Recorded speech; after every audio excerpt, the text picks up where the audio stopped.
now he's the Bucks problem, not the Blazers problem anymore. All right, let's move on and get to our next topic, and that's going to be the AAC game of the week, and really mid 5 games of the week. Dame Lillard's trade through my whole show on the flex. I had everything prepared, ready to go to where we're going to do the show. We're about to talk about college football. Whoop, whoop, whoop, whoop, whoop.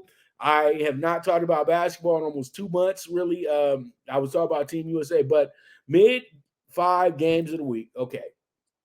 And when I say mid 5 games of the week, this is a new segment that I'm introducing to the show. This is for every team that's in these mid conferences in the FBS. Okay. And up first, we're going to go through the ACC game of the week. And the ACC game of the week is going to be this. It's going to be the Navy midshipmen against South Florida, and the host is going to be Navy for this game. Navy's coming in 1-2, 3.5-point favorites as well, over under 54.5. South Florida 2-2, coming fresh off of a win last week against Rice, and that was a pretty good win because Rice was a favorite in that game, and Rice is an improved team this year.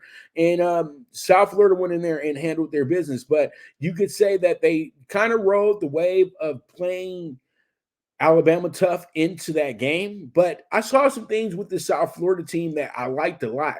And I think that South Florida is a team that can possibly be a shaker in the AAC. The AAC is a wide open conference this year. I thought Tulane, Memphis could run away with this thing, but really everybody's the same type of team.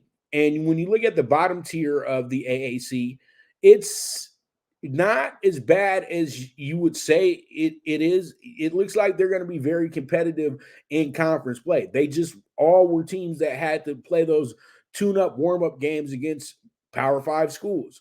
Then you have a Navy team that's actually played a pretty tough schedule to start the season off, and their 2 losses were against teams that are very good, including Notre Dame, who blew them away. The game was in Ireland, of all places, as well, too. So when you look at this one, Navy, South Florida, it's really a 50-50 game. I know a lot of people probably will say, oh, Navy should take care of this thing. Navy's so disciplined. They're so good.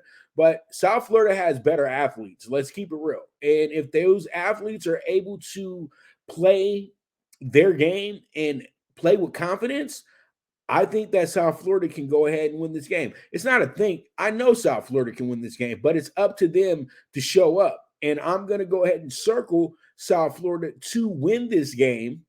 And I'm taking them straight up as well, too. We're not even playing around with this one. I don't care for the spread. Give me the money line.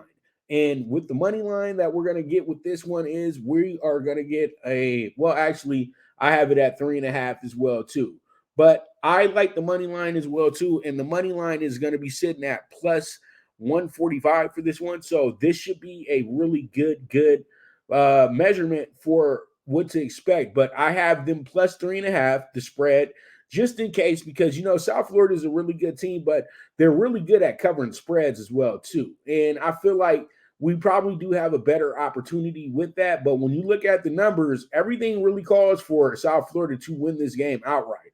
So taking them with the plus 150 for the money line, that would be a strong play as well, too. And then taking the spread, which is right now at minus 105 with the plus 3.5, you would be able to put yourself in a good position for a 2-for-1 that cashes out. Like, seriously, you win the game and get yourself a reward afterwards.